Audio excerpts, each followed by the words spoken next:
Hello everyone, I hope everything is fine and welcome to the Jha study classes. In this video we are going to deal with the chapter 10 that is countable and uncountable noun. So let's start it. तो जैसा कि हमने previous chapter में है जो noun पढ़ा हमने, उसके बाद हमने kinds of noun it means that types of noun पढ़ा था. इसमें कॉमन एंड प्रॉपर नाउन पढ़ा एंड कलेक्टिव नाउन पढ़ा. आज हम पढ़ेंगे काउंटेबल एंड अनकाउंटेबल नाउन्स. तो इसमें हम इसके बारे में डिटेल में पढ़ेंगे. तो फर्स्ट ऑफ ऑल हम देखते हैं कि जो काउंटेबल है एंड अनकाउंटेबल है, तो अगर हम इसे ध्यान से देखेंगे तो हमें वर्ड से ही पता चलेगा कि एक्चुअली ये होता क्या है. काउंटेबल जो है वो दो वर्ड से मिलके बना है, काउंट एंड एबल.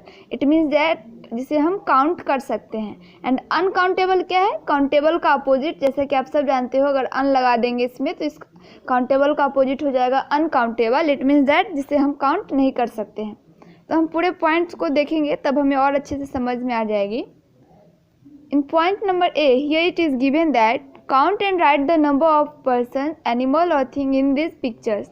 तो एक्चुअली हमें क्या करना है, पॉइंट ए में जो है ये पिक्चर देखना है एंड उसके बाद जितने भी टोटल है काउंट करके उसे हमें लिख देना है. सपोज दैट कि हम इसको देखते हैं, इसमें कितना है 2 गर्ल्स, तो यहाँ पे 2 लिख देंगे, यहाँ पे लिख देंगे 2 girls. Okay.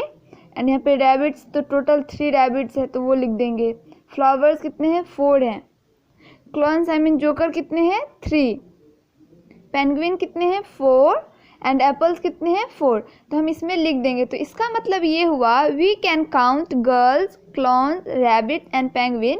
We can count flowers and apple also. It means that ये जो भी पिक्चर है ये सब क्या हो जाएगा, एग्जाम्पल हो जाएगा काउंटेबल नाउन का. अगर कोई आपसे पूछता है एग्जाम्पल ऑफ काउंटेबल नाउन तो आप क्या बोलोगे? Girl, rabbit, flower, clown, penguin and apple. क्यों? क्योंकि ये सबको हम काउंट कर सकते हैं. Okay. Now point B, now try to count these. अब आप इसे काउंट करने की ट्राई करो. शुगर आप इसे काउंट नहीं कर पाओगे. मिल्क आप इसे भी काउंट नहीं कर सकते. एंड वाटर आप इसे भी काउंट नहीं कर सकते.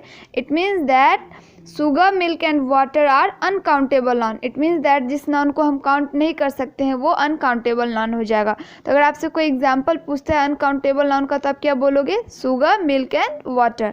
ओके. जो भी आप नहीं काउंट कर सकते हो वो हो जाएगा अनकाउंटेबल नाउन में. Both countable nouns and uncountable noun are common nouns. It means that countable and uncountable जो है ये दोनों कॉमन नाउन होता है बेसिकली. तो कॉमन नाउन में हमें जितने भी कॉमन नाउन है, ओके, जितने भी कॉमन नाउन है उसमें बेसिकली क्या है, जो भी एग्जांपल होगा कॉमन नाउन का, हम जब कोई कॉमन नाउन लेते हैं तब हम उसको देखेंगे कि वो काउंटेबल है या uncountable. Okay. It means that countable and uncountable basically common noun होते हैं. तो हम अब डेफिनेशन देख लेते हैं काउंटेबल नाउन का एंड अनकाउंटेबल नाउन का. यहाँ पे देखो, nouns which can be counted are called countable nouns और काउंट नाउन. तो जो नाउन जिसे हम काउंट कर सकते हैं वो काउंटेबल नाउन होता है. Noun which can't be counted are called uncountable noun.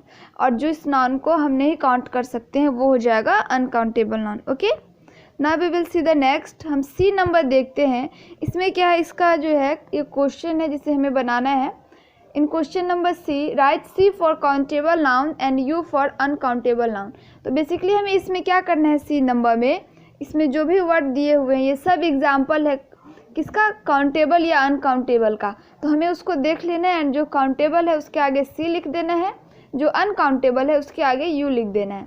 तो हम देखते हैं, जैसे टी क्या हो जाएगा, अनकाउंटेबल तो यू लिखा है, कप काउंटेबल तो सी लिखा है, मिल्क अनकाउंटेबल, बोतल काउंटेबल. एंड सिमिलरली मैंने क्या किया है, पूरे को यहाँ पे बना दिया है. आप सब अच्छे से देख लोगे. अगर आपने कर लिया है तो अच्छी बात है. इसको बुक ही में करनी है बेसिकली. अगर आपने ये कर लिया है पहले ही से तो अच्छी बात है. अगर आपने नहीं किया तो वीडियो पॉज करके इसे आप लिख लोगे बुक में, सो दैट आपको अच्छे से समझ में आए. तो बेसिकली सी नंबर में हमें ये करना था कि जो भी वर्ड्स दिए हुए हैं उसे देखना था. अगर वो काउंटेबल नाउन था तो उसके आगे सी लिख देना है एंड अगर वो अनकाउंटेबल नाउन है तो उसके आगे यू लिख देना है. ओके. एंड ये डी नंबर जो है ये बेसिकली ओरल प्रैक्टिस के लिए, क्योंकि यहाँ पे ऑलरेडी पिक्चर दिया तो आप सबको तो समझ में आ ही जाएगी, इसलिए ये बनाने की ज़रूरत नहीं है. हमें जो है सी नंबर ही बेसिकली बनानी है. Okay. That's all for today. I hope that you all understand the chapter very clearly. Please like this video and if you have any problem regarding this chapter, please comment down in comment section and comment में आप ये भी बताओ कि आपको अच्छे से समझ में आया या नहीं. Thanks for watching the video.